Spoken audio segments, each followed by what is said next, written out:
Hi folks, Pat Healy here from the Laker News. We are presenting our candidate interviews for Lower Sackville and Beaver Bank.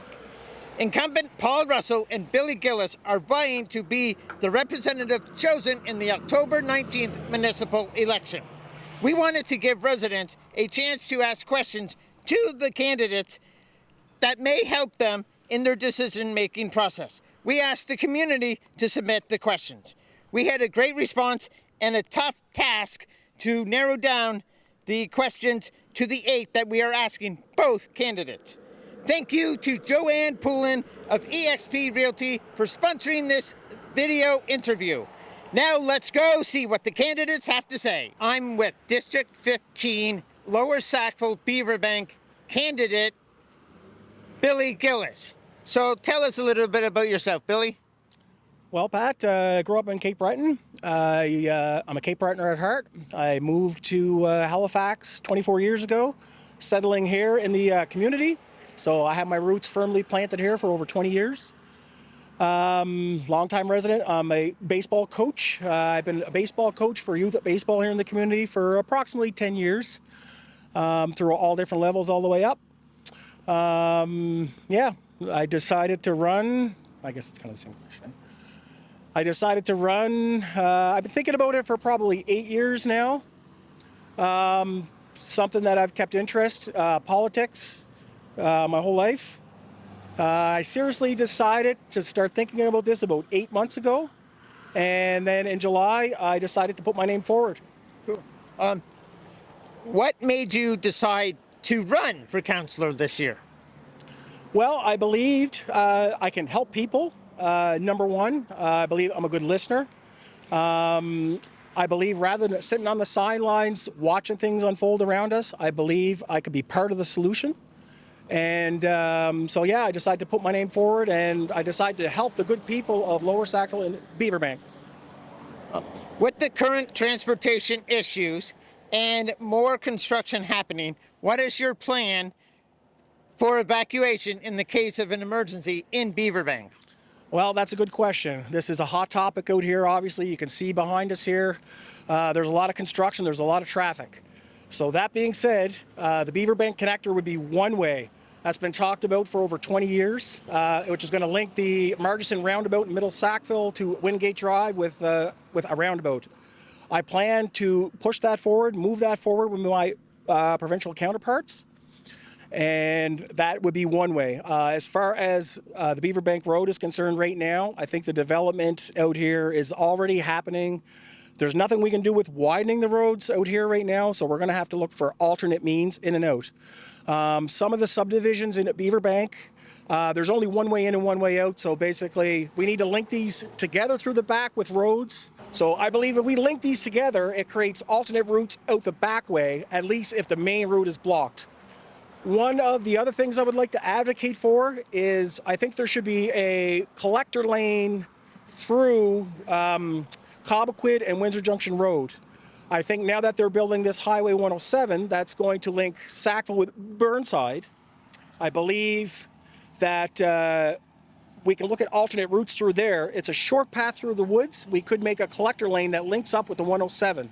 How will you advocate to ensure Sackville is not receiving a disproportionate number of unhoused individuals as compared to other areas?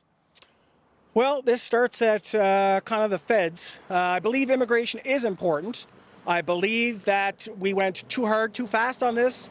And I think if we took maybe a few thousand at a time, let everybody get settled so the infrastructure and the housing can keep up, and then maybe take a few thousand more. As far as for us out here in Sackville, the same thing applies.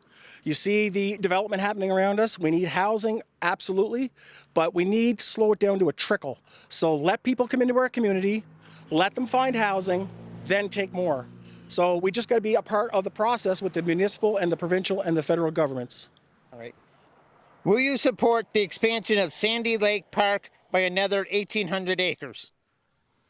Yes, I believe that is important as well. Right now, there's a lot of developments happening through Sandy Lake, Bedford, kind of coming out this way.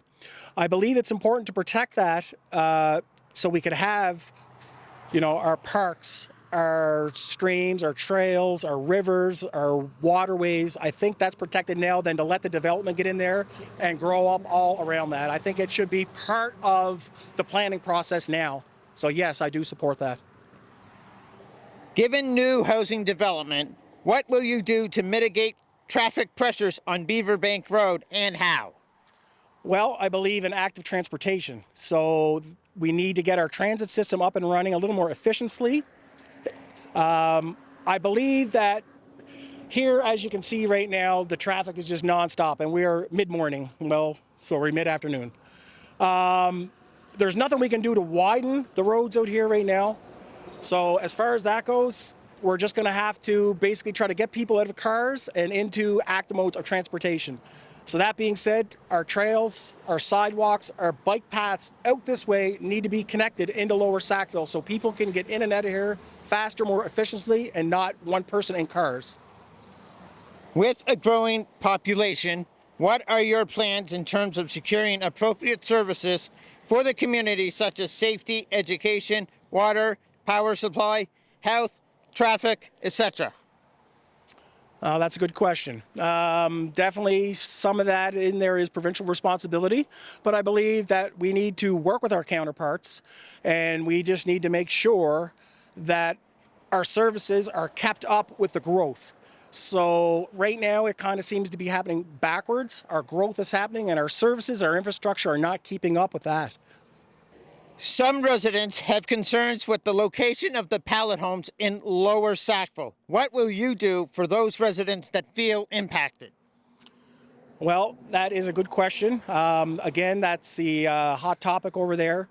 What I've been doing is listening to the residents right now, just basically going around. I've spoke with a lot of residents over there who felt like their concerns haven't been met. I feel like if we would have listened to them, met and kind of heard their concerns and acted upon them, I believe that the outcry and would have been a little different.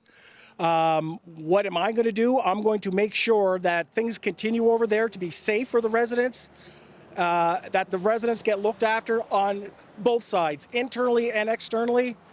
I also believe that that everything should be done to keep the students safe at Leslie Thomas.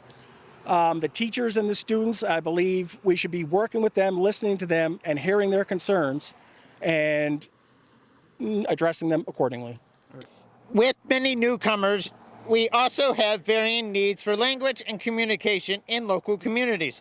What can we expect to see from our next council member to improve when it comes to an inclusive community for all? Well, we have a very growing and diverse community here already. It just keeps getting more diverse, many different languages being spoken here. That's all we can continue to do is embrace them, embrace their culture, and welcome them into the community. Welcome them with open arms. Just, listen to them and, meet them, get to know your neighbors, and just welcome them with open arms. Okay. Why should residents vote for you? Well, I believe I'm a hard worker. I'm a good listener. I bring unmatched work ethic to the table. And that's what it's all about. It's basically listening to the people, bringing forth their concerns to the council table. And, you might not agree with my ideas, but if more than 50% of the residents think that I should be doing something differently, then we should be listening to them. We are here to represent them, and I think that's a good way to start. All right. Thank you very much. Thank you very much, Pat. Thanks for watching our candidate interviews.